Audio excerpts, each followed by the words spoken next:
আচ্ছা, তুমি এত ছোট, মাত্র 17 বছর বয়স, সবে কলেজে উঠেছো, তাহলে কেন বিয়ে করছো? আমার ভাইকে কেন? সে তো তোমার থেকে অনেকটাই বড়। একটু না, অনেকটাই। চুমুরের কথার উত্তরে কিছু বলতে পারছে না ফারাহ, ফেল করে তাকিয়ে আছে সে। বলবেই বাকি। আচ্ছা, সত্যি তো সে কেন বিয়ে করেছে?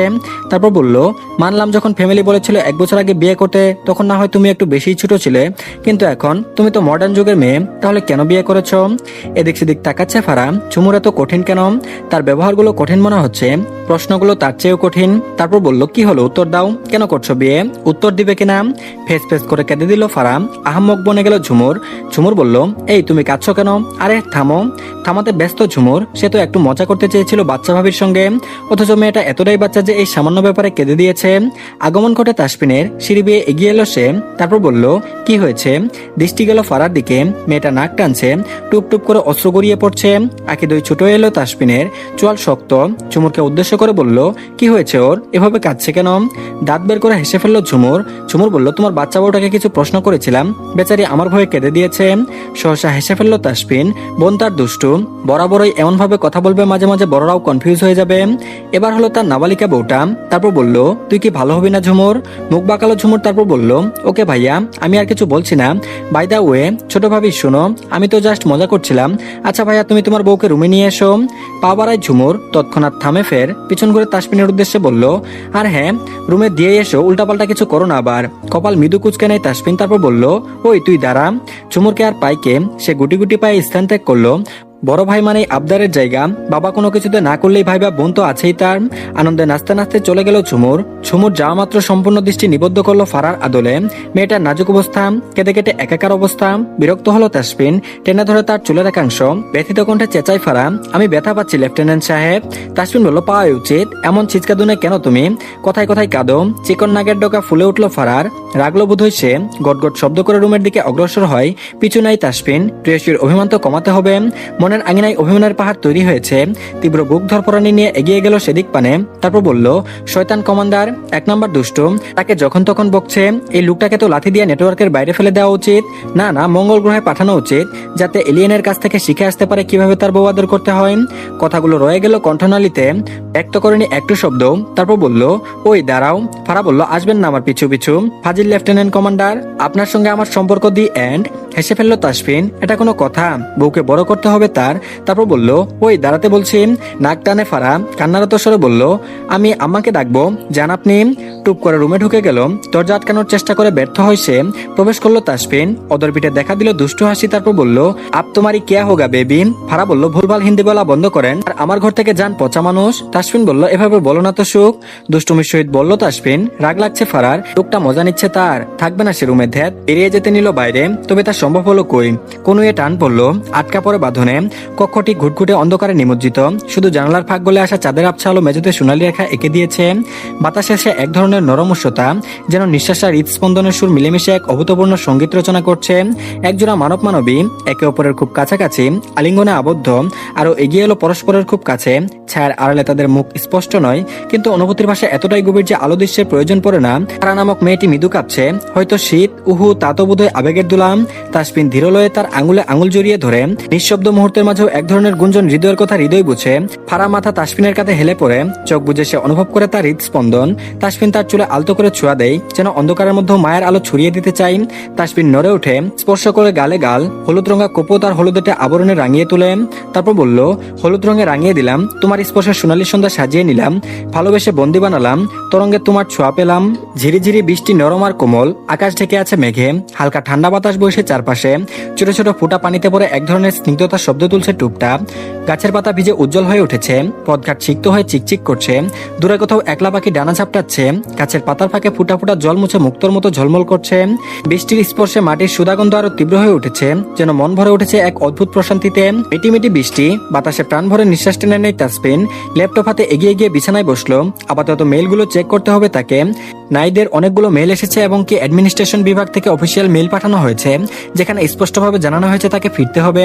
তাসফিন কিছুদিন পূর্বে আরো কিছুদিন ছুটির জন্য লিভ অ্যাপ্লিকেশন জমা পাঠিয়েছিল, কিন্তু নেভাল হেডকোয়ার্টার থেকে ছুটিটা বাতিল করা হয়েছে। তাকে যথাসম্ভব দুদিনের মতো ডিউটিতে জয়েন করতে হবে। কাল তার বিয়ে, ফিরতে হবে রাতের দিকে, তার মানে তার হাতে 2 দিন সময় আছে। পুরো একদিন চলে যাবে এসব বিয়ে এবং বাড়িতে ফেরার ঝামেলায়, পরে মাত্র 1 দিন পাবে ফারার সঙ্গে কাটানোর। পরপর রাতেই তাকে ব্যাক করতে হবে। ল্যাপটপের শাটার অফ করে উঠে গেল তাসফিন, এগিয়ে গেল জানালার কাছে। বিরক্ত সে, বড্ড বিরক্ত। আচ্ছা, এই মুহূর্তে যদি সে ফারার কাছে যায় তাহলে কি অন্যায় হবে? কিসের অন্যায়? তার স্ত্রী সে, অধিকার তো আছেই। আর এদিকে বাতাসে জানালার কাছে লাগানো সফেদ পর্দাগুলো এলোমেলো ভাবে উঠছে। লাইট জ্বালিয়ে বিছানার দিকে এগিয়ে গেল ফারা। হাত ভর্তি মেহেদি লাগানো তার, বিয়ের মেহেদি যে খুব শখ করে আঁকা। কোথাও একটা লুকানো রয়েছে তাসফিনের নামের অক্ষর, যা খুঁজে বের করবে সেই পুরুষ। এলোমেলো করে রাখা বিছানার উপর বিয়ের লেহেঙ্গা, জুয়েলারি সবকিছু। সকাল সকাল পার্লার থেকে লুক আসবে তাকে সাজাতে, তাই তো আগে থেকে স্নেহা নূপুর এগুলো বের করে রেখেছে। দরজায় টুকা পড়লো, ষষ্ঠ ইন্দ্রিয় সজাগ হলো ফারার। এখন কে এসেছে? গুটি গুটি পায়ে এগিয়ে গিয়ে দরজাটা খুলে দিল সে। ভেতরে প্রবেশ করে তাসফিন। চমকায় ফারা, লজ্জিত হয় খানিকটা। 2 হাত পকেটে গুজে টান টান হয়ে দাঁড়ালো তাসফিন। দৃষ্টি তার সামনের মেয়েটির থুতনিতে, কালো তিলটা চুম্বকের নেই টানছে তাকে। এদিক সেদিক তাকে নিঃশ্বাস ছাড়লো সে। এগিয়ে গেল আলগুছে, হাত স্পর্শ করে ফারার, তারপর বলল কথা আছে। বারান্দায় গেল ফারার সহিত তাসফিন। দেয়াল ঘেঁষে বসলো নিচে, অবাক নেত্রে চেয়ে রইল ফারা। হাত টেনে নিজের কাছে বসায় তাকে। ফারা চুপচাপ বাধ্য বালিকার নেই বসলো। আইটাই করে বলল, কিছু বলবেন? তাসফিন বলল, ভালো লাগছে না। আকস্মাক এমন কথায় অবাক হয় ফারা। পল্লব ঝাপটায় অভিযান নেই হাসলো তাসফিন, সূক্ষ্ম সেই হাসি। তারপর বলল, হাত দেখাও। বলতে দেরি, তবে 2 হাত মেলে ধরতে দেরি হয়নি ফারার। তারপর বলল, এই দেখুন মেহেদি দিয়েছি বিয়ের, আপনার নামের অক্ষর আছে, খুঁজে দেখুন। চঞ্চল ফারার অদরপানের দৃষ্টি তাসফিনের। কথাগুলো বলে স্থির হলো সে। অধর জুড়ে রয়েছে প্রাণবন্ত হাসিটুকু। হাতে হাত ছোঁয় তাসফিন, খুব সূক্ষ্মভাবে খুঁজে বের করে নিজের নামের প্রথম অক্ষরটি। আলগুছে ছুঁয়ে দেয় অধর দুটি। কম্পিত হয় ফারার সর্বাঙ্গ। তারপর বলল, মিসেস শেখ, আপনাকে আমি ব্যতীত অন্য কিছু দেওয়ার নেই। আপনাকে আমায় নিতে হবে, মানতে হবে, সহ্য করতে হবে। হোক সেটা কঠিন, কিন্তু দিন শেষে আমি আপনার মাঝে সুখ খুঁজে নেব। আপনার কর্তব্য আমাকে আপনার সুখ থেকে সামান্য সুখটুকু দেওয়া, ঠিক আছে? তাসফিনের মোলায়েম কণ্ঠে শোনা কথাগুলো ভীষণভাবে ভালো লাগলো ফারার। সে কথাগুলো কতটা বুঝতে পেরেছে তার সঠিক জানা নেই, তবে যতটা পেরেছে তাতেই খুশি। অর্থাৎ তার মাঝেই তাসফিনের সুখ লুকিয়ে রেখেছে। ফারা বলল, লেফটেন্যান্ট কমান্ডার তাসফিন শেখ, আপনার লজ্জা লাগে না রাত বিরাতে আমার ঘরে আসছেন? দুষ্টুমির ছলে আওড়ালো ফারা। কাঁধে মাথা হিলিয়ে দেয় তাসফিন, অসম্মতি জানায়। তারপর বলল, একটু লজ্জা লাগে না মিসেস তাসফিন শেখ? আপনার কাছে কিসের লজ্জা? সহসা হেসে ফেললো ফারা। তারপর বলল, আপনি আমাকে আপনি বললে হাসি পাই। প্রুচিয়ে তাসফিন বলল, তাই? ফারা বলল, হুম। তাসফিন বলল, নাকটা কাল খালি রাখবে, ঠিক আছে? কাউকে কিছু পরাতে দেবে না। হাত চলে গেল নাকে ফারার। খালি রাখবে কেন? রুবেনা শেখ যে তাকে নাকফুল দিল সেটা। তারপর বলল, ও মা, আপনার আম্মু তো আমাকে নাকফুল দিল। আহ, ব্যথিত কণ্ঠে আর্তনাদ করে ফারা। তাসফিন বলল, আমার আম্মু কি তোমারও আম্মু হয়? ফারা বলল, সরি, ভুল হয়ে গেছে। তাসফিন বলল, যা বললাম মনে থাকে যেন, নাকটা খালি রাখার দায়িত্ব তোমার। মহাবিপাকে পড়লো ফারা। এদিকে রুবেনা শেখ বলেছেন নিজ হাতে নাকফুল পরাবেন, এদিকে ওনার ছেলে বলেছেন নাক খালি রাখতে। এখন ফারা কোথায় যাবে? উঠে বসলো তাসফিন, এগিয়ে গেল বিছানার দিকে। ফারা উঠে গেল সহসা। ওবেলায় পরে থাকা ফোনটি হাতে তুলে নিল তাসফিন। চলে গেল গ্যালারিতে। বউ বোধহয় গ্যালারির ছবি দেখছিল, তাই তো ফোন অন করা মাত্র সেখানে পেল। স্ক্রল করে নিচের দিকে যেতে একটি ছবিতে দৃষ্টি আটকায় তার। বউ সাজে সেলফি নিয়েছে সে। কি নিষ্পাপ চাহনি, বাচ্চা সুলভ ছাপ মুখশ্রী জুড়ে স্পষ্ট। তাকে দেখে নিজেকে সংযত করা বড্ড দায়ী তাসফিনের নিকটে। মুখ ফিরিয়ে এক পলক দেখে ফারাকে, তারপর বলল, এটা গতবারের ছবি, যখন আপনার জন্য বউ সেজেছিলাম। ভেবেছিলাম কখনো দেখা হলে মুখ ঝামটা দিয়ে বলবো, দেখুন মিস্টার, আমাকে দেখতে কেমন লাগে। নায়িকা নাম। ফিচেল হাসে তাসফিন, আঙুলের ভাঁজে ফের আঙুল গুজে বলল, না, আপনি নায়িকা নন, আপনি অভিনেত্রী। ফেলফেল করে তাকিয়ে রইল ফারা। অভিনেত্রী আর নায়িকার মধ্যে পার্থক্য কোথায়? আর এদিকে তাসফিন শেখ আর ফারার বিয়ের দিন সকাল থেকে আকাশ মেঘে ঢাকা, নরম বাতাস বইছে, মাঝে মাঝে গুড়ি গুড়ি বৃষ্টি ঝরছে। এই রোমান্টিক পরিবেশ যেন তাদের গল্পের ওই অংশ। ফারা জানলার পাশে দাঁড়িয়ে বৃষ্টি ছুঁয়ে দেখে, আর মনে মনে ভাবছে এতদিনের স্বপ্ন আজ সত্যি হতে চলেছে। ফারা আজ স্বপ্নের মতো সাজে। সে পরেছে হালকা গোল্ডেন ও লালের এমব্রয়ডারি করা লেহেঙ্গা, যার পর গোল্ডেন জরির কাজ, গা ভর্তি সব গহনা, সবকিছু রুবেনা শেখ এবং আরিফা আহমেদের দেওয়া। তাসফিন পরেছে ক্লাসিক সাদা শেরওয়ানি, যার কলারে নীল অ্যাকসেন্ট। তার চোখে এক অদ্ভুত উজ্জ্বলতা, যেন আজকের দিনের অপেক্ষায় ছিল চিরকাল। বন্ধুরা তার চারপাশে জড়ো হয়ে ঠাট্টা করছে। কিছুক্ষণের মধ্যে তাদের বিয়ে। বৃষ্টি কমে আসছে, চারপাশ সোনালি আলোয় ভরে যাচ্ছে। বৃষ্টির শব্দের মাঝে কাজী সাহেব ধীর কণ্ঠে উচ্চারণ করলেন, কবুল। ফারা হালকা কাপা কণ্ঠে বলল, কবুল। তাসফিনের চোখ আনন্দে চকচক করে উঠল। 3 বার কবুল উচ্চারিত হওয়ার পর দুই পরিবারের উল্লাসধ্বনি মিলল বৃষ্টির রিনঝিন শব্দের সাথে। বিয়ে মানা হাজারো নতুন সম্পর্ক। সম্পর্ক, ফারা কি পারবে সবগুলো সম্পর্ক অটুট রাখতে? নূপুরের হাত ধরে রুমে এলো ফারা। এই তো কিছুক্ষণ পর তারা ফিরবে ঢাকার উদ্দেশ্যে। তার পূর্বে একটুখানি রেস্ট প্রয়োজন ফারার। ছোটখাটো শরীরটার উপর দিয়ে ঝড় বয়ে গেছে যেন। বারান্দায় এসে দাঁড়ালো ফারা। আঁখি ভরে উঠেছে অশ্রুকণায়। চিরচেনা সবকিছু ছেড়ে চলে যেতে হবে অচেনা জায়গায়। বুকটা ভারী হয়ে আসছে তার, নেত্রপল্লব কাঁপছে বারংবার। স্নেহাটাকে কে দেখবে? দুজন তো একসাথে কলেজে যেত, এখন কি হবে মেয়েটার? কান্নাগুলো দলা পাকিয়ে আসছে ফারার। ষষ্ঠ ইন্দ্রিয় সজাগ হলো ফারার। এক করে জ্বলে উঠে মস্তিষ্ক। বারান্দার কাছে আরো একজন আছে, সাইফুল। চমকালো ফারা। এগিয়ে এলো সাইফুল, অপরাধী কণ্ঠে বলল, ফারা আমি তোমার কাছে ক্ষমা চাইতে এসেছি আবারও। দেখো সেদিন রাতে যা হয়েছে সবটাই হুট করে। আমি নূপুরকে সারপ্রাইজ দিতে গিয়ে আমি সত্যিই খুব লজ্জিত। বিষয়টা আমাকে ভীষণভাবে ভাবাচ্ছে। আমি তোমার কাছে ক্ষমা চাইছি ফারা। স্তম্ভের নেই দাঁড়িয়ে আছে ফারা। সাইফুলের চোখে অনুশোচনা দেখতে পাচ্ছে সে। সাইফুল ফের বলল, দেখো তুমি আমার ছোট বোনের মতো, আমি জেনে বুঝে তোমার কোনো রকম ক্ষতি করব না। আর আজকের পর থেকে তো তুমি আমার সঙ্গে থাকবে। লম্বা নিঃশ্বাস ছাড়লো ফারা, মৃদুস্বরে বলল, এসব বলবেন না ভাইয়া, আমি তো ব্যাপারটা ভুলেই গিয়েছি। আমি বুঝতে পেরেছি আপনি ভুলবশত। আপনি এভাবে আর ক্ষমা চাইবেন না। বুক থেকে ভারী কিছু সরে গেল বোধহয় সাইফুলের। তারপর বলল, তুমি জানো না আমি কতটা অনুশোচনায় ভুগছিলাম, অবশেষে মুক্তি পেলাম। মৃদুস্বরে ফের বলল ফারা, এই যে আপনি ছোট বোন বলছেন, তাহলে কি করে বড় ভাইয়াকে দোষারোপ করি বলুন তো? নৈশব্দে হাসলো সাইফুল, হাত রাখলো ফারার মাথায়। তারপর বলল, ভালো থেকো সবসময়। ঝিরিঝিরি বৃষ্টি ফের শুরু হলো। বাতাসের তীব্রতা বাড়ছে। টুপটাপ টুপটাপ শব্দ হচ্ছে। বাইরে টিনের চালে ছলাৎ ছলাৎ শব্দটি প্রগাঢ় হচ্ছে। জানলার পর্দা হালকা দুলছে। ঠান্ডা বাতাস ঘরের ভেতর ছড়িয়ে দিচ্ছে বৃষ্টির গন্ধ। ফারা জানলার পাশে দাঁড়িয়ে আছে, দুহাত গুটিয়ে রাখা। ঠান্ডা বাতাস গালে এসে লাগছে, কিন্তু শরীর হঠাৎ কেঁপে উঠল। কারণ ঠিক সেই মুহূর্তে কারো হাত ধীরে ছুঁয়ে এসে দিল ফারার হাতের পেছনটা। ফারার শির দ্বারা বয়ে একটা শিহরণ নেমে গেল, খুব হালকা একটা স্পর্শ, কিন্তু তাতে যেন একটা অদ্ভুত উষ্ণতা লুকিয়ে আছে। অন্ধকারে তাকানোর চেষ্টা করে তার চোখ দেখতে পারছে না, কিন্তু অনুভব করতে পারছে সে খুব কাছেই আছে। তাসফিন ছুঁয়েছে তাকে, কিয়ৎক্ষণের মধ্যে বেরিয়ে যাবে বাড়ির পথে। তবে একটুখানি তো বউকে ছোঁয়া ফরজ, তাকে একটু হলেও ছুতে হবে তার পবিত্র বউটাকে, দেখতে হবে পবিত্র মুখখানা। অধিক দিনের অপেক্ষায় থাকা একটি সুপ্ত ইচ্ছারা জেকে বসেছে তার মস্তিষ্কে। থুতনিতে থাকা টকটকে লাল তীরটা বুড়ো আঙুলে ছুঁয়েছে তাসফিন। শিরশিরানি অনুভূতি, কাঁপছে ফারা। বুঝে এসেছে আকিদয়, তারপর বলল, চুমু খেলাম, সব কিন্তু হালাল। অপেক্ষা করলো কি তাসফিন ফারার উত্তরের বা সম্মতির? উহু করেনি। তার অধর ছুঁয়েছে ফারার থুতনি। তিলকেকে চুম্বন, খামচা ধরেছে তাসফিনের শেরওয়ানি, ছাড়েনি তাসফিন। গম্ভীরভাবে ছুঁয়েছে তার থুতনিতে, তবে তা ক্ষণিকের জন্য। পরক্ষণে ছাড়তে হলো। দরজায় ঠক ঠক শব্দ হলো। প্রাণ ফিরে পেল ফারা। নিঃশ্বাস নিচ্ছে পরপর, চোখ দুটো মেলতে গিয়েও থেমে যাচ্ছে সে। এবারে তাকাবে কি করে তাসফিনের পানে? রাতের নীরবতা গাড়িটি শহরের দিকে এগিয়ে চলেছে। চারপাশে আধো অন্ধকার। রাস্তার বাতিগুলো হলুদ আলো ছড়িয়ে দিচ্ছে। মাঝে মাঝে কিছু বাতি জ্বলছে নিচ্ছে। রাস্তার ধারে পুরনো ভবনগুলো ছায়া দীর্ঘ হয়ে পড়ছে, যেন রাতের আধারে তারা ফিসফিস করে কিছু বলছে। ফাঁকা রাস্তার পাশে ছোটখাটো দোকানগুলো অর্ধেক ঝাঁপিয়ে নামিয়ে রেখেছে। কিছু দোকানের সামনে আলো জ্বলছে, হয়তো শেষ মুহূর্তের কোনো ক্রেতার অপেক্ষায়। রাস্তার ধারে ধারে মাঝে মাঝে ফুটপাতে শুয়ে থাকা কিছু মানুষ গভীর ঘুমে তলিয়ে গেছে। তাদের পাশে একটা পথ কুকুর নিশ্চিন্তে গুল হয়ে শুয়ে আছে। দু তিনটে কুকুর হেঁটে চলে বেড়াচ্ছে আশেপাশে। দূরে খোলা চায়ের দোকানে এফএম রেডিও গান ভেসে আসছে গাড়ির জানলা দিয়ে। মৃদু হওয়ায় শহরের ঘ্রাণ মিশে আছে পেট্রোল ধোয়া। রাত জাগা শহরের এক একান্ত গোপনীয়তা। মাঝে মাঝে বিপরীত দিক থেকে আসা এক দুইটা হেডলাইট জ্বলা গাড়ি দ্রুত চলে যাচ্ছে, আবার সব শান্ত হয়ে যাচ্ছে। ফরসার একটি কাঁধ, হাতে হাত মিলিয়ে চুপচাপ বসে আছে ফারা। উহু, বসে আছে বলল ভুল হবে, ঘুমিয়ে গেছে ফারা। মেয়েটা কেঁদেছে, বিদায় বেলা নিজের আপনজনদের জড়িয়ে ধরে প্রচুর কেঁদেছে। স্নেহাকে ছেড়ে আসতে চায় না ফারা, স্নেহাও ছাড়তে চায়নি একদম। তবে মেয়েদেরকে তো আর একদিন না একদিন পরের ঘরে যেতেই হবে, এটাই যে দুনিয়ার নিয়ম। দুটো গাড়ি নেওয়া হয়েছে। প্রথম গাড়িতে নূপুর, ঝুমুর, তাসফিন এবং ফারা। তাসফিন চাইছিল নূপুর থাকুক ফারার সঙ্গে, মেয়েটার সাপোর্ট প্রয়োজন, অথচ মেয়েটা তার হাত ছাড়েনি এক মুহূর্তের জন্য। তন্দ্রা কেটে গেল আকস্মিক। রাস্তার ধারে লাগানো সারি সারি ল্যাম্পপোস্টের আলো মুখে পড়ছে তার। চোখ কুচকে আলতোভাবে তাকানোর চেষ্টা করছে। খামচা ধরে তাসফিনের শেরওয়ানির হাতটা। আদল পানে চাইল তাসফিন, বুঝতে চেষ্টা করলো ফারার অভিব্যক্তি। নাক মুখ কুচকে নিচ্ছে সে। তারপর বলল, কি প্রবলেম বলো সুখ, কি হয়েছে তোমার? বারংবার মুখ চেপে ধরেছে ফারা। গাড়ি থামানোর ইশারা করে তাসফিন তৎপর হয়ে গাড়ি থামাতে বলল, স্টপ দা কার। গাড়ি থামাতে হলো। তাসফিন ততষ্ট ভঙ্গিতে ফারাকে নিয়ে নিচে নেমে এলো। মেয়েটা অদূরে গিয়ে গড়গড় করে বমি করে দিল। তাসফিন নাক ছিটকালো না, দ্রুত পায়ে এগিয়ে গিয়ে পানির বোতল নিল নূপুরের হাত থেকে। ফের এগিয়ে এসে মুখে পানির ঝাপটা দেয় ফারার। ভালো করে কুলি করে নেয় ফারা। এত লম্বা জার্নি সে আগে কখনো করেনি। শরীর যে আর সায় দেয় না তার। হঠাৎ করে অনুভব করলো শরীরের তীব্র উৎসতা।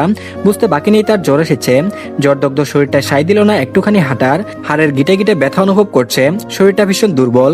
আর এদিকে রাতের প্রথম প্রহর, আলোয় আলোকিত হয়ে উঠেছে ডুপ্লেক্স বাড়িটা। গেটের কাছে লাইটগুলো জ্বলছে। বাড়ির নতুন বউ অসুস্থ, আত্মীয় স্বজনদের মুখে মুখে অনেক কথা। হঠাৎ করে মেয়েটা অসুস্থ হলো কেন? অনেকেই নতুন বউকে দেখতে যেতে পারলেন না, যতটা দেখেছেন তাতেই কারোর মন ভরেনি। খাওয়ার পর্ব শেষ করে বাড়ির পথে রওনা দেন অতিথিরা। আপাতত তাসফিন শেখ চায় না তার অসুস্থ বউকে কেউ বিরক্ত করুক। নিকশ কালো আধারে ঢাকা পড়েছে পৃথিবী, পাল্লা দিয়ে ঘড়ির কাঁটা এগিয়ে চলেছে। ওটা নিস্তব্ধ নিস্পন্দ, চারিদিকে নিকশ কালো আধার। জানলার বাইরে ঝুলে থাকা পুরনো পর্দাটা বাতাসের ঝাপটায় একটু নড়ে ওঠে, কিন্তু আলো ঢোকার উপায় নেই। পরের কোণে রাখা ছোট্ট বিছানায় শুয়ে আছে এক অসুস্থ ফারাম। নিস্তেজ শরীরটা ভারী লাগছে, যেন কোনো শক্তি অবশিষ্ট নেই। শ্বাস নিতে কষ্ট হচ্ছে, কপাল জুড়ে ছোট ছোট ঘামবিন্দু জমেছে। একা নিঃসঙ্গ, চারপাশে নীরবতা তাকে আরো গুমুট করে তুলছে। হঠাৎ দূর থেকে একটা শব্দ ভেসে আসে, হয়তো বাতাসের ধাক্কায় জানলার কাঁচ কেঁপে উঠছে, নাকি অন্য কিছু। মেয়েটা সামান্য নড়ে উঠে, দুর্বল হাতে কিছু খুঁজতে চাই, কিন্তু শক্তি নেই। ধীরে ধীরে চোখ দুটো ক্লান্তিতে বুঝে আসে, যেন ওই গভীর আধারে মিশে যেতে চাই। থাই গ্লাসটা কেমন ঝাপসা ঠেকছে তার নিকটে। খট করে দরজা খুলে ভেতরে প্রবেশ করলো এক অবয়ব। ফারাকে তাকে চিনে, জানা নেই তার। লোকটা ডার্ক চকলেট রঙা আলমারির হাতে নিজের টাওয়েল এবং যাবতীয় জিনিস নিয়ে ওয়াশরুমে গেল। ফ্রেশ হয়ে বেরিয়ে এলো। রুম অন্ধকারে ডুবে আছে, নিছক আলো জ্বালানোর প্রয়োজন বোধ করেনি তাসফিন। এগিয়ে গেল বিছানার দিকে। তুলতুলে নরম শরীরটা নিস্তেজ হয়ে বিছানায় পড়ে আছে। আধো আধো চোখে দেখার প্রয়াস চালিয়ে ব্যর্থ হচ্ছে। হাতে হাত স্পর্শ করে উষ্ণতা অনুভব করার চেষ্টা করে তাসফিন। বদ্ধ ঘরের মধ্যে আজ প্রথম তারা দুজন। কাঙ্ক্ষিত রমণীকে পেয়ে ভেতরে ভেতরে প্রবল উত্তেজনায় কাঁপছে তাসফিন। ধীরগতিতে পাতলা কাঁথা টেনে ঢেকে দিল ফারাকে। ঘুম প্রয়োজন মেয়েটির। নুপুর নিজ দায়িত্বে ওষুধ খাইয়ে গেছে তাকে। আকস্মিক খুক করে কেসে উঠল সে। বুকে ব্যথা হচ্ছে তার, শীত করছে প্রবলভাবে। ডান দিকে ঘুরে টেনে ধরে তাসফিনকে। ক্ষণিকের জন্য থমকায় তাসফিন। হৃদয় স্পন্দন প্রবল বেগে ছুটে চলেছে। পুরুষ পৃষ্ঠে মেইলি মোলায়েম স্পর্শ কেঁপে উঠল তাসফিনের বক্ষস্থল। তাসফিন বলল, ফারা। ফারা বলল, হুঁ। ঘুরের মধ্যে জবাব দেয় ফারা। বুকের সাথে লেপটে আছে ফারা নামক যুবতী। গাল নাক ঠেকেছে বুকে বারবার। ক্ষণে ক্ষণে নিঃশ্বাসের ঘনত্ব বাড়ছে।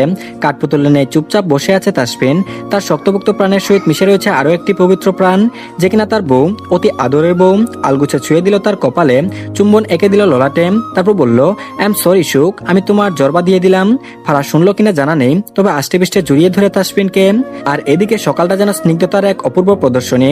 বাতাসের এক ধরনের মিষ্টি ঠান্ডা, যেন রাতের শিশির এখনো লতা পাতায় আলতোভাবে লেগে আছে। আকাশটা হালকা নীল, কোথাও কোথাও তুলোর মতো সাদা মেঘ ভাসছে। সূর্যের আলো ধীরে ধীরে চারপাশে ছড়িয়ে পড়ছে। এক সোনালি আবার সবকিছুকে ঘিরে ধরেছে। গাছের পাতায় আলোর ঝিলিক, যেন হাজার ছোট ছোট হীরার টুকরোগুলো খেলা করছে। পাখিরা একে একে ডানা মেলে দিয়েছে, তার কাকলি চারিদিকে ছড়িয়ে পড়েছে। হালকা শীতল বাতাস গায়ে এসে লাগছে, আর তার সাথে রোদের উষ্ণতায় এক অদ্ভুত সমন্বয় তৈরি করছে। বাগানের ঘাসে এখনো শিশিরের কণা, রোদ তার উপর পড়তে সেগুলো মুক্তোর মতো ঝলমল করে উঠছে। এমন এক সকাল যেন মনকে প্রশান্ত করে দেয়, সব ক্লান্তি ভুলিয়ে নতুন আশার আলো ছড়িয়ে দেয় হৃদয়ের কোণে কোণে। আড়মোড়া ভেঙে ঘুম থেকে উঠল ফারা। আশেপাশে দৃষ্টি বুলিয়ে নিজের পরিচিত কামরা দেখতে না পেয়ে ঘাবড়ে গেল সে। ভালো করে ঘুমের রেশ কাটিয়ে উঠতেই বুঝতে পারলো সে আপাতত শেখ মঞ্জিলে রয়েছে। পাশে অপ্রত্যাশিত পুরুষকে দেখে আরেক দফা চমকে ওঠে। উদম গায়ে পাতলা কাঁথা টেনে শুয়ে আছে বিবস্ত্র যুবক। লজ্জায় কুকড়ে যায় ফারা। এই পুরুষকে দেখা মাত্র চাঞ্চল্য ভাবটা নিমিশেই হারিয়ে যায় দূরজনায়। তাসফিন বলল, সুখ, বুকে এসো, বুক খালি লাগছে। আকস্মাৎ এমনতর কথায় চমকে উঠে ফারা। তাসফিন অপেক্ষা করতে পারলো না, হাত টেনে প্রিয়তমাকে বুকে টেনে নেয়। কাঁথা টেনে দিল গলা পর্যন্ত, দুহাতে জড়িয়ে ধরে আষ্টে পিষ্টে। তারপর বলল, পুরো রাত এভাবে ছিলে? লজ্জায় উষ্ঠদয় কিঞ্চিত ফাঁক হয়ে এলো ফারার। তারপর বলল, ছি ছি লেফটেন্যান্ট সাহেব, আপনি এরকম ভাবে খালি গায়ে একজন মেয়েকে জড়িয়ে ধরেছেন, এ আপনার লজ্জা করে না? শব্দবিহীন হাসলো তাসফিন, নাক ঘষে ফারার গলায়, শিরশিরানি করছে ফারার সর্বাঙ্গে। তারপর বলল, দেখি জ্বর কমেছে? হাত দিয়ে কপাল চেক করে তাসফিন, না জ্বরটা নেই, কাল রাত সে জেগেছে। মধ্যরাতে জ্বর বেড়েছে ফারার। বাড়ি কাউকে ডাকেনি তাসফিন। বেড়ে ঝামেলা সবাই নিশ্চয়ই ক্লান্ত হয়ে ঘুমিয়েছে। তাসফিন নিজ দায়িত্বে বউয়ের দেখাশোনা করছে, জলপট্টি দিয়েছে। অবশেষে ভোরের দিকে জ্বর ছেড়েছে তার। উঠে বসলো তাসফিন। আই গ্লাসটা ভেদ করে স্বচ্ছ আকাশের দিকে দৃষ্টি ফেললো। ভাবুক হলো সে। পরিবর্তন হলো মুখের ভাবভঙ্গি। ফারা উঠলো তৎক্ষণাৎ। গায়ে কালকের জড়ানো লেহেঙ্গাটা আছে। তাসফিন তার গয়নাগুলো খুলে দিয়েছে। রুমে চোখ বুলিয়ে দেখলো ড্রেসিং টেবিলের উপর রাখা সব গয়নাগুলো। তাসফিন বলল, আলমারিতে শাড়ি আছে, ফ্রেশ হয়ে এসো, জরুরি কথা আছে। কণ্ঠস্বর গম্ভীর। ফারা আশ্চর্য নেই তাকালো তাসফিনের পানে। ফারা কিছু জিজ্ঞেস করার সাহস পেল না। চুপচাপ বাধ্য মেয়ের মতো আলমারি থেকে মেরুন রঙের শাড়ি আর হাতা লম্বা ব্লাউজটা নিয়ে ওয়াশরুমে চলে গেল। তাসফিন চটজলদি ল্যাপটপ নিয়ে বসলো। নাইমের ইমেলগুলো চেক করতে হবে। অনেকগুলো ইমেল এসেছে তার। একে একে সবগুলো চেক করলো সে। চেহারায় ফুটে উঠেছে স্পষ্ট গম্ভীর্য ভাবটা। সূক্ষ্ম দৃষ্টি ফেললো আশেপাশে, খুব মনোযোগ সহকারে কিছু একটা ভাবলো সে। খক খক করে ওয়াশরুম থেকে বেরিয়ে এলো ফারা। শটান ল্যাপটপের শাটার বন্ধ করে উঠে দাঁড়ালো তাসফিন। তারপর বলল, শোনো, আজকেই ফার্স্ট, আজকেই লাস্ট, এরপর আমি আর একথা রিপিট করবো না। প্রথমত তুমি আমার ওয়াইফ মানে অবশ্যই বুঝো। এখন থেকে আমার সব দায়িত্ব তোমার উপর বার্তায়। আমি কিন্তু অ্যাকচুয়াল পরিমাণ ছাড় দেওয়ার মানুষ নই। আমার সব দায়িত্ব এখন থেকে তোমার। আমার ছোট থেকে ছোট কাজগুলো এখন থেকে তোমাকে দেখতে হবে। এখন এক গ্লাস ঠান্ডা পানিও আমি ঢেলে খেতে পারবো না, কারণ তুমি আছো। আমার ড্রেসিং থেকে শুরু করে আমাকে গোছানোর দায়িত্বটা আজকে থেকে তোমাকে দিলাম। এখন তুমি ছোট বলে যে ছাড় পাবে তেমনটা নয়, তোমাকে শিখতে হবে। দিন শেষে আমি তোমার মাঝে আমার সুখ খুঁজবো, আর সে আমার প্রাপ্যটুকু সুখ দিতেই হবে তোমাকে। আমি যখন ডাকবো ঠিক তখনই আসতে হবে, একটুও লেট করতে পারবে না। আমার কথা সারমর্ম একটাই, সম্পূর্ণ আমাকে সামলাতে হবে তোমাকে। Did you understand? আর এদিকে দুপুরবেলা আকাশ থাকে একদম নীল, যেন বিশাল এক স্বচ্ছ ক্যানভাস। সূর্যের সোনালী আলো চারপাশকে উজ্জ্বল করে তুলে। গাছের পাতাগুলো চকচক করে ওঠে রোদের ছোঁয়ায়। হালকা বাতাস মাঝে মাঝে বয়ে যাচ্ছে, গাছের ডালে পাতাগুলো মৃদু দুলছে সমান তালে। ঘাসের উপর সূর্যের আলো পরে চকচক করে, আর ফুলগুলো যেন আরো বেশি রঙিন হয়ে ওঠে। পাখিরা দুপুরের নীরবতা ভেঙে কখনো কখনো ডাক দেয়। মাঝে মাঝে কোনো চিল উড়ে আকাশে ডানা মেলে উঠতে থাকে। নিজেকে বড্ড অসহায় লাগছে ফারার। তাসফিনের ব্যবহারগুলো কষ্ট দিচ্ছে তাকে। দক্ষ দেশের প্রায় নাজুক অবস্থায় মেয়েটা। আকিপুট ভরে ওঠে ক্ষণে ক্ষণে। আজ তাদের রিসেপশনের অনুষ্ঠান ছিল, অথচ তা হচ্ছে না। বিয়ে বাড়ি আকস্মিক শান্ত হয়ে গেছে। সদ্য বিয়ে করা নববধূকে রেখে ক্যাম্পে ফিরে যাচ্ছে। নিঃশ্বাস ভারী হয়ে আসছে ফারার। কিশোরী মনটা ভেঙে গেল স্বচ্ছ কাচের গ্লাসের ন্যায়। টুকরো টুকরো হলো হৃদয়। এ কেমন প্রেম? না, প্রেম হওয়ার পূর্বেই তো সবকিছু এলোমেলো হয়ে গেল। শুভ্ররঙা পুরুষটিকে দেখে চমকায় ফারা। তাসফিন শেখ এগিয়ে আসছে, তার প্রতিটি পদক্ষেপ দৃঢ়, আত্মবিশ্বাসী। সূর্যের আলোয় তার সাদা নেভি ইউনিফর্ম ঝলমল করছে। সাদা নিখুঁত ইস্ত্রি করা শার্ট, কাঁধে 3টি সোনালী স্ট্রাইপ লেফটেন্যান্ট কমান্ডারের পরিচায়ক, বা পাশে নেভির ইমব্লেম, বুকের উপরে চকচকে নাম ফলক তাসফিন শেখ। গাঢ় নীল ট্রাউজার তার সুঠাম কাঠামোর সঙ্গে মিশে গেছে। কোমরে সোনালী বাকল সহ কালো বেল্ট, যেটা শক্তপোক্তভাবে বাঁধা। তার মাথায় সাদা পিক ক্যাপ, মানে উজ্জ্বল গোল্ডের অ্যাঙ্কর ইমব্লেম। সূর্যের আলোয় যেন আরো দীপ্তিমান হয়ে উঠেছে। হাতে কালো গ্লাভস নেই, তবে আঙুলগুলো আলগোছে মুষ্টিবদ্ধ। কালো পলিশ করা চামড়ার জুতা প্রতিটি পা ফেলার একটা নিয়ন্ত্রিত গম্ভীর্য এনে দিয়েছে। সে সামনে আসছে, ঠোঁটে একচিলতে আত্মবিশ্বাসী হাসি, চোখে সমুদ্রের গভীরতার মতো প্রশান্তি। যেন এই মানুষটা ঝড়ের মাঝেও নৌযানের মতো স্থির। স্থির নেত্রপল্লব ঝাপটায় ফারা। একবার দুবার অতপর বারবার কয়েকবার নির্লিপ্ত ভঙ্গিতে তাকিয়ে রয়। এই পুরুষকে এই পোশাকে সে আগে দেখেনি, তবে এখানে আসার পর তার অনেকগুলো ছবি দেখেছে সে। সুন্দর সুশীল পুরুষ, তার দর্শন বললেও ভুল হবে, তার থেকেও হয়তো সুন্দর। তারপর বলল, কি সুন্দর আপনি। মুখ ফসকে বলে দিল ফারা। মুচকে হাসলো তাসফিন। এগিয়ে এসে হাতের আজলাই তুলে নিল ফারার আদলখানি। উৎস ছোঁয়া একে দেয় ললাটে। আবেশে আগে বুঝে ফারা। ক্ষণিক আগেও যে রমণী রেগেছিল, গলে গেছে বরফের ন্যায়। তারপর তাসফিন বলল, সুখ, খুব শীঘ্রই ফিরবো, ঠিক আছে? রাখতে নেই, বিশেষ করে তোমাকে একদম রাগা চলবে না। আমার বউ তুমি, রাগ করা বারণ আছে। আমি রাগ করব, তুমি রাগ ভাঙাবে, আর আমি ভালোবাসবো, এটুকুই না। সহজ ভাষায় নিজের কঠিন আবদারগুলো চাপিয়ে দিল তাসফিন। ফারা প্রত্যুত্তরে কিছু বলতে পারলো না। থামতে হলো তাকে। ফেল করে চেয়ে রইল পুরোটা সময়। তারপর বলল, আপনি আমাকে ছেড়ে আবার চলে যাচ্ছেন লেফটেন্যান্ট সাহেব? বুকের ভেতর মোচড় দিয়ে উঠল তাসফিনের। ষষ্ঠ ইন্দ্রিয় জানান দিচ্ছিল এমন কিছু জিজ্ঞেস করবে ফারা। অতপর তাই হলো। তারপর বলল, সুখ। ফারা বলল, ডাকবেন না ওই নামে, আপনি একদম ভালো মানুষ নন। আমি মোটেও আপনার সুখ নই। যদি সুখ হতাম তাহলে বারবার আমাকে ফেলে চলে যেতেন না আপনি। অভিমানী কণ্ঠস্বর, চোখ দুটো অন্য দিনের তুলনায় একটু বেশি লালচে দেখাচ্ছে। ফুস করে নিঃশ্বাস ছাড়লো তাসফিন। তারপর বলল, এটা আমার ডিউটি ফারা, তুমি ভুলে গেলে তো চলবে না। আমার হাজবেন্ড একজন লেফটেন্যান্ট কমান্ডার, তার কাজ এটাই, মাসের পর মাস বাইরে থাকা। তবে তোমার জন্য। ফারা বলল, থামুন আপনি, বলবেন না কিছু? অশ্রুসিক্ত নয়নে তাকালো ফারা। তা বিক্ষিপ্ত হয়েছে তার। ফারা বলল, আপনি বারবার কেন এমন করেন লেফটেন্যান্ট সাহেব? আপনার উচিত ছিল আমার সাথে কিছুদিন থাকা, তাই না? তাসফিন চমৎকার হাসলো। এগিয়ে এলো, ঘুচিয়ে দিল মধ্যবর্তী দূরত্ব। আলগুছে জড়িয়ে ধরলো তাকে। হাঁপাস করছে ফারা। তারপর বলল, আমি খুব শীঘ্রই ফিরবো সুখ। তোমার মাঝে আমার সমস্ত সুখ রেখে গেলাম, ফিরে এসে সুট সমেত বুঝে নেব। আর এদিকে তপ্ত দুপুরের মাঝে এক রজ্জলমলে উত্তপ্ত পরিবেশ, যেখানে চারপাশ যেন আগুনের হুলকায় জ্বলছে। সূর্যের প্রখর তাপে বাতাসও ঘন ঘন হয়ে উঠেছে, যেন উৎস লোহার পাতার মতো ছুতে গেলেই পুড়িয়ে দেবে। রাস্তাগুলো ফাঁকা হয়ে যায়, গাছের পাতাগুলো ক্লান্ত হয়ে নুয়ে পড়ে। আবার দূর থেকে ভেসে আসে কাঠফাটা রোদের মাঝে পথচারীদের হাঁটার ক্লান্ত শব্দ। পিচ ঢালা রাস্তার উত্তাপে দুলতে থাকে, যেন সৃষ্টি হচ্ছে মরিচিকা। গরমে হাঁফফাঁস করতে থাকা মানুষজন ছায়ার খুঁজে ছুটে কেউ গাছের নিচে আশ্রয় নেই, কেউ বা ঠান্ডা পানির দোকানে গিয়ে দাঁড়ায়। ঘরের মধ্যে বসে থাকা মানুষরাও ফ্যানের আরাম খুঁজে, তবুও গরমে কামড় যেন পিছু ছাড়ে না। শুকনো বাতাসের মাঝে মাঝে মধ্যে ধুলা উড়ে আসে। গরমে ক্লান্ত পশু পাখিরা নীরব হয়ে যায়, আর পুকুরের পানি পর্যন্ত হয়ে ওঠে উৎস। চারিদিকে একরকম অস্থিরতা নেমে আসে, যেন প্রকৃতি নিজেই ক্লান্ত হয়ে ঘুমিয়ে পড়েছে এই তপ্ত দুপুরে। কাঁধে ব্যাগ চাপিয়ে প্রাইভেট পড়তে যাচ্ছে স্নেহা। মনটা আনচান আনচান করছে তার। ফারা নেই, কবে আসবে তাও জানা নেই। ফারাকে ছাড়া অস্থির লাগছে তার। প্রাইভেটের পথে গিয়েও আবার উল্টো পথে হাঁটা লাগলো স্নেহা। না, সে যাবে না আজকে প্রাইভেটে, মন ভালো নেই, কিছুই ভালো লাগছে না। হঠাৎ কেউ বলল, ওই স্নেহা কোথায় যাও? চিরচেনা কণ্ঠস্বর, স্যার ডাকছে তাকে। ভ্রু কুঞ্চিত করে তাকালো স্নেহা। এই বিটা আবার তাকে ডাকছো কেন? এক সময় তার ক্রাশ ছিল, কিন্তু এখন ভাল লাগে না। স্নেহা বলল, কি হয়েছে? সায়র বলল, চলে যাচ্ছ যে? স্নেহা বলল, তো কি করব? খেক করে উঠলো স্নেহা। সায়র চমৎকার হাসি উপহার দিয়ে বলল, বলেছিলাম যে চলো কফি খেয়ে আসি, শুনলাম কলেজের পিছন দিক দিয়ে বড় রাস্তার মোড়ে একটা নতুন কফি শপ খুলেছে। তেতে উঠলো স্নেহা, খেক করে উঠলো ফের। তারপর বলল, তোমার যাওয়ার হলে তুমি যাও, আমাকে একদম ঢং দেখাতে আসবে না। রাগে তেতে উঠলো সায়ের। তারপর বলল, এই স্নেহা এভাবে কথা বলছো কেন? বেশি ভাব নিচ্ছ নাকি? মুখ বাঁকালো স্নেহা। তারপর বলল, হ্যাঁ নিচ্ছি, কারণ তোমার প্রতি আমার কোনো ইন্টারেস্ট নেই। শোনো সায়র, আমার পিছু চেষ্টামো করা বন্ধ করো। আহম্মক বনে গেল সায়র। দুদিন আগেও মেয়েটা তাকে ভাইয়া বলতো, এখন ডিরেক্ট নাম ধরে বলছে, আর এখন বলছে নাকি ইন্টারেস্ট নেই। তারপর বলল, এই শরত সামনে থেকে। পাশ কাটিয়ে যেতে লাগলো স্নেহা। সায়র চেঁচিয়ে উঠলো। তারপর বলল, যা যা, তোর মতো ফালতু মেয়ের প্রতি আমার ইন্টারেস্ট নেই, 12 ব্যাটারি কোথাকার। পা থামে স্নেহা, তিরিক্ষি মেজাজে বলল, এই সায়রের বাচ্চা, তুই 1 নাম্বার 12 খাটের পানি খাওয়া ছেলে, এসেছে আমাকে বলতে? তোকে তো ফারা পাত্তা দিত না, ফালতু একটা। রাগে ফুসছে সায়র, মুখ ফুটে কিছু বলতে পারছে না। সত্যি এই ফালতু ফারার পিছনে কতটা সময় ওয়েস্ট করেছে সে। ইস, এর চেয়ে ক্লাসে রায়ার পিছনে সময় দিলে আজকে ডেটিং এ যেতে পারতো। স্যার অপেক্ষা করলো না, চুপচাপ বেরিয়ে গেল। স্নেহা তো সৌহার্দ্যকে দেখে ফিট হয়ে গেছে, একেবারে পাক্কা প্রেমটা করেই ছাড়বে। না না, আর ছাড়াছাড়ি নেই, একেবারে বিয়েই করে ছাড়বে। মেয়েকে বাড়িতে দেখতে পেয়ে ভ্রুকুচকে নিল শায়লা আহমেদ। তারপর বলল, কিরে স্নেহা, তুই প্রাইভেটে যাসনি? কাচুমাচু মুখ করে দাঁড়িয়ে আছে স্নেহা। তারপর বলল, আসলে মা, আমার না মোটেও ভালো লাগছে না ফারাকে ছাড়া। তপ্ত নিঃশ্বাস ফেললো শায়লা আহমেদ। তারপর বলল, এটা কোনো কথা? ফারা তো গিয়েছে শ্বশুর বাড়ি, এখন কি ওর জন্য তুই পড়াশোনা ছেড়ে দিবি? তোকে কি শ্বশুর বাড়ি পাঠিয়ে দেবো? চোখ দুটো চকচক করে উঠলো স্নেহার। তারপর বলল, সত্যি মা, দেখো শ্বশুর বাড়ি যেতে আমার আপত্তি নেই, তুমি চাইলে তাড়াতাড়ি ব্যবস্থা করতে পারো। মেয়ের পাকনামো দেখে কান টেনে ধরলো শায়লা আহমেদ। তারপর বলল, চুপচাপ গিয়ে পড়তে বসবি, আমি নবীনকে পাঠাচ্ছি। আশাহত হলো স্নেহা, শ্বশুর বাড়ি যাওয়ার স্বপ্ন কি চোরাবালিতে হারিয়ে যাবে? নীল সমুদ্রের বিশাল বুকে রাজস্বিক ভঙ্গিতে ভেসে চলেছে এক বিশাল জাহাজ। চারপাশে শুধু জলরাশি, দিগন্তে মিশে গেছে আকাশ আর সমুদ্রের রেখা। শক্তিশালী ইঞ্জিনের মৃদু গর্জন আর পানির সঙ্গে জাহাজের সংঘর্ষে সৃষ্টি হওয়া ছলাৎ ছলাৎ শব্দ যেন এক মনোমুগ্ধকর সঙ্গীত বাজিয়ে চলেছে। তরঙ্গে একের পর এক ছুটে আসছে, কখনো ধীরে কখনো উত্তাল। সাগরের বুক চিরে এগিয়ে চলা জাহাজের সঙ্গে ঢেউগুলো যেন খেলা করছে। কখনো সামনের অংশে এসে আছড়ে পড়ছে সাদা ফেনার ঝাপটা, আবার কখনো পেছনের জলে দোলা দিয়ে মিলিয়ে যায়। জাহাজের ডেকে দাঁড়িয়ে থাকলে অনুভব করা যায় সেই ঝিরিঝিরি বাতাস, লুনা জলকণা মিশে আছে হাওয়ার পরশে। নৌঘাটিতে পৌঁছে গেছে লেফটেন্যান্ট কমান্ডার তাসফিন শেখ। হাতে ফাইলগুলো নিয়ে তার পিছু পিছু আসছে লেফটেন্যান্ট নাইম ইসলাম। নাইম ইসলাম বলল, কমান্ডার, এই ফাইলগুলো দেখুন, আপনি একবার রিচেক করে দিন। তাসফিন হাত বাড়িয়ে ফাইলগুলো নিতে নিতে এগিয়ে চলেছে। প্রত্যুত্তরে বলল, অস্ত্রগুলো কোথায়?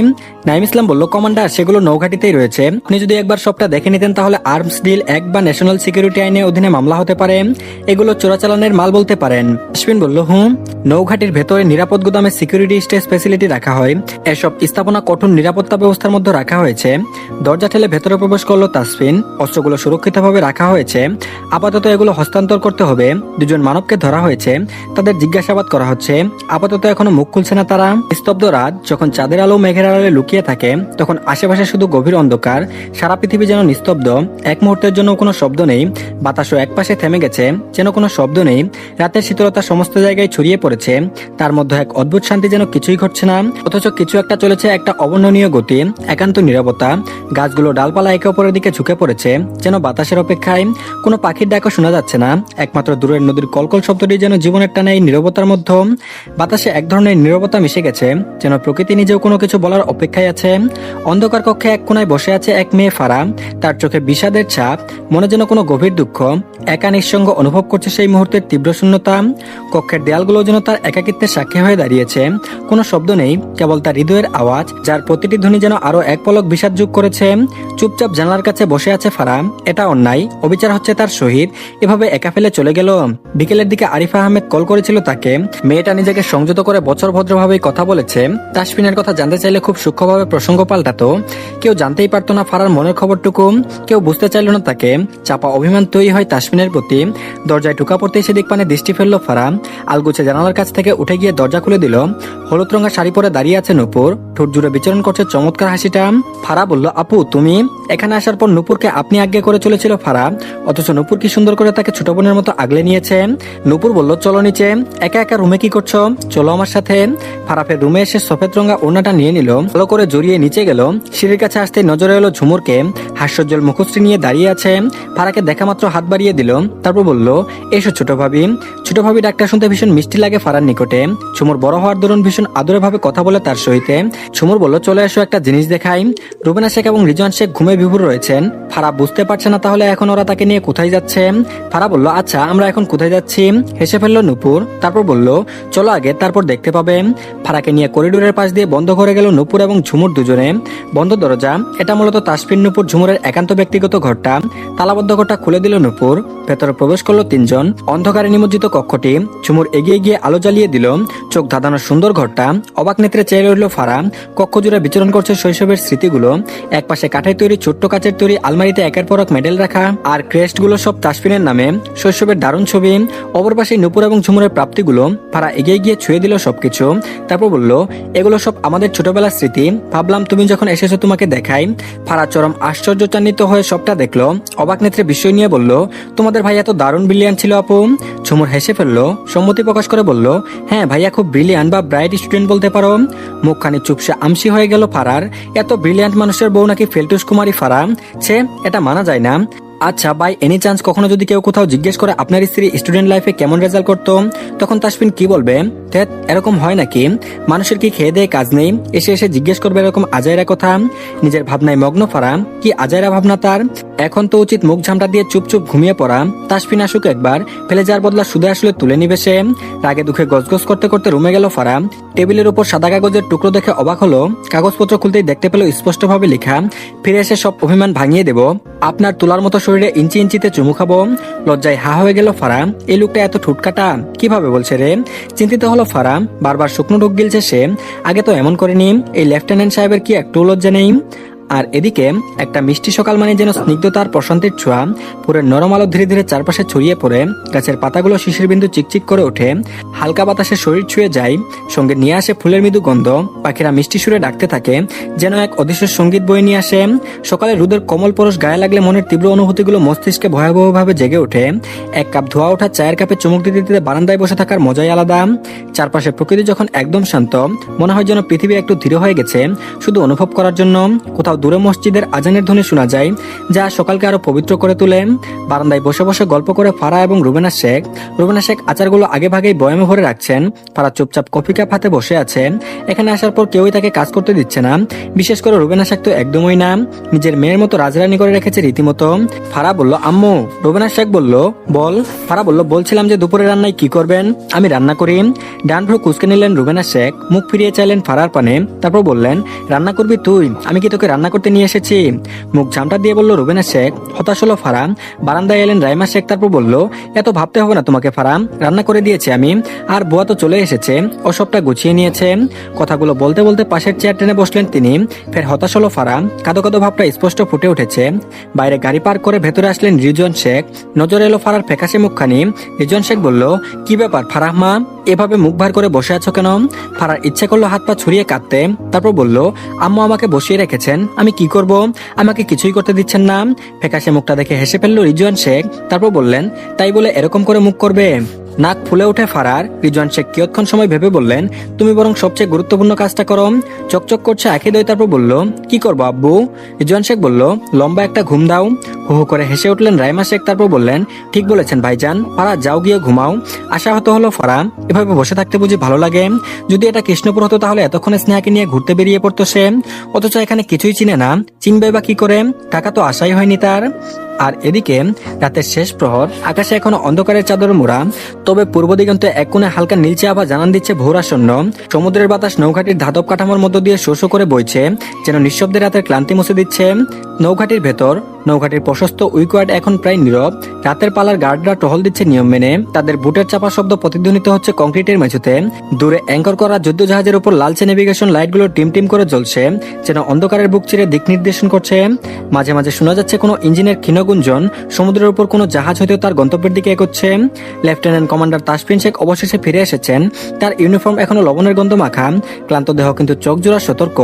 নৌকাটির গেট দিয়ে প্রবেশ করার সময় তার চোখ আটকে যায় কন্ট্রোল টাওয়ারের ঝাপসা আলোয়। এত রাতেও কিছু অফিসার ডিউটিতে রয়েছে, যেন কেউ রিপোর্ট তৈরি করছে, কেউ মেশিন চেক করছে। সে ধীর পায়ে নিজের কেবিনের দিকে এগিয়ে যায়, পাশ কাটিয়ে যায় কয়েকজন জুনিয়র অফিসারকে, যারা কেবলই নাইট শিফট করে শেষ বিশ্রাম নিতে এসেছে। নৌকাটি ঘড়িতে সময় দেখায় 4:10, এখনো কিছুক্ষণ বাকি ভোর হতে। কিন্তু তাসফিন জানে এই অল্প সময়ের মধ্যে নীরবতায় তাকে আবার নতুন দিনের জন্য প্রস্তুত করবে। ইউনিফর্ম খুলে গোসলের উদ্দেশ্যে ভেতরে যায় তাসফিন। আপাতত তাকে গোসল নিতেই হবে। শরীর প্রচন্ড রকম ঘেমে গেছে, রীতিমতো ঘামের গন্ধ বেরোচ্ছে। গোসল শেষে বেরিয়ে এলো, বেডে এসে টান টান হয়ে শোয়। অনেকগুলো রহস্যের জট খুলতে হবে তাকে। লোকগুলো কিভাবে জানলো সেদিন ওদিকে টহলদারি জাহাজ থাকবে না? এতটাই সহজ কি সবটা জানা? তবে কি শস্যের মধ্যে ভূত লুকিয়ে আছে? না, খুব শীঘ্রই এসব কিছুর সমাধান খুঁজতে হবে। অবৈধ অস্ত্রগুলো সঠিক স্থানে পাঠিয়ে দেওয়া হয়েছে। তাসফিনকে সেদিন কৃষ্ণপুর রাতে কে গুলি করেছিল তার হদিশ পাওয়া গিয়েছে। বর্তমানে চট্টগ্রামে লুকিয়ে বসে আছে সে, রাবজাল নামক এক অপরাধী। তাসফিন ইতিমধ্যেই তার কিছু লোকজন পাঠিয়েছে যাতে তাকে ধরা হয়। কতদিন লুকিয়ে থাকবে সে? কখনো না কখনো তো ধরা দিতেই হবে তাকে। তাসফিনের হাত থেকে বাঁচতে পারবে না কখনোই। টিক টিক শব্দ করে ঘড়ির কাঁটা ঘুরছে। ফোনটা হাতে তুলে নিল তাসফিন। সময় 4:30 ছুঁই ছুঁই।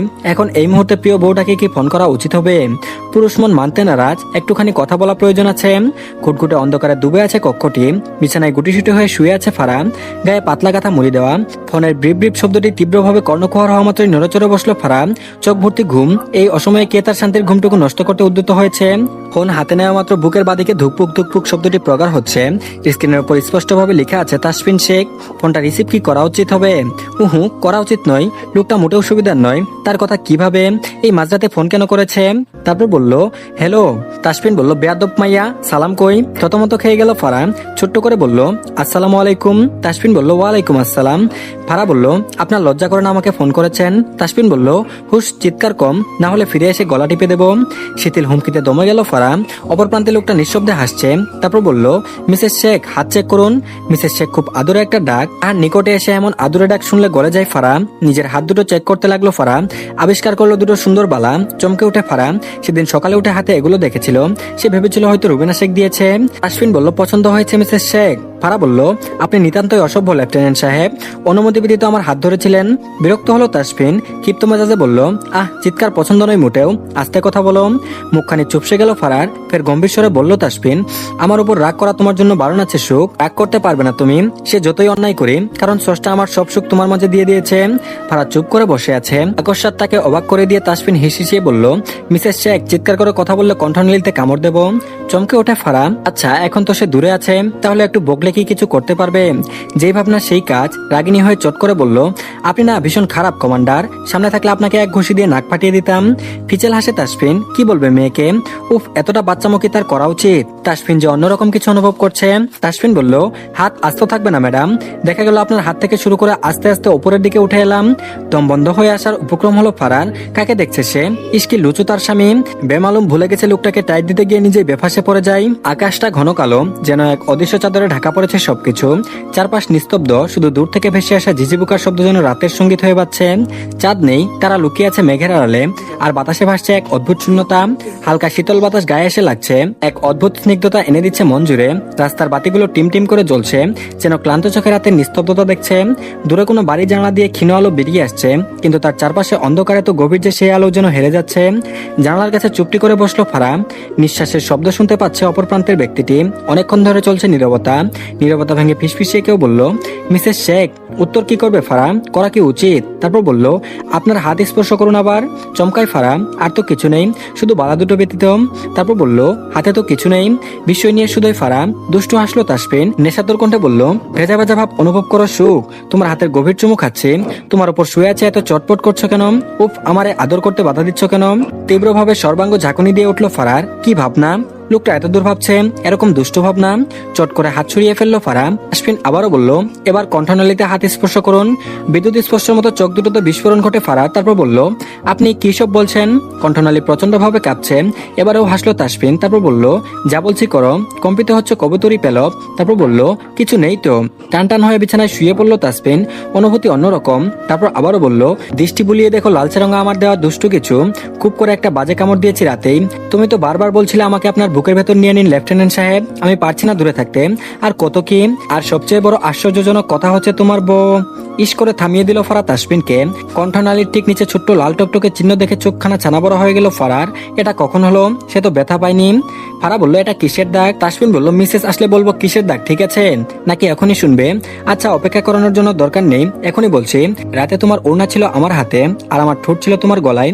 এরপর পাগল পাগল উন্মাদনা, সেই চাহনি, অনুভূতি, আর ঠিক তারপরেই তোমার। চট করে ফোনটি কেটে গেল। বিস্ময়কর সবটা ফেল ফেল করে তাকিয়ে আছে ফারা। এটা কিসের দাগ? কিয়ৎক্ষণ কি একটা ভেবে চরম পর্যায়ে অবাক হলো। কি বলছে এই লোকটা? অবাকের পর অবাক হচ্ছে। কি ঠোঁট কাটারে বাবা, এর আগে তো এমন ছিল না। তো ধন্যবাদ সবাইকে, এই পার্টটি এই পর্যন্তই। সবাই প্লিজ চ্যানেলটিকে সাবস্ক্রাইব করে দিন, আর ভিডিওতে অবশ্যই লাইক দিন। আর পরবর্তী পার্ট খুব তাড়াতাড়ি পেয়ে যাবেন। তো ভালো থাকবেন সবাই, আল্লাহ হাফেজ।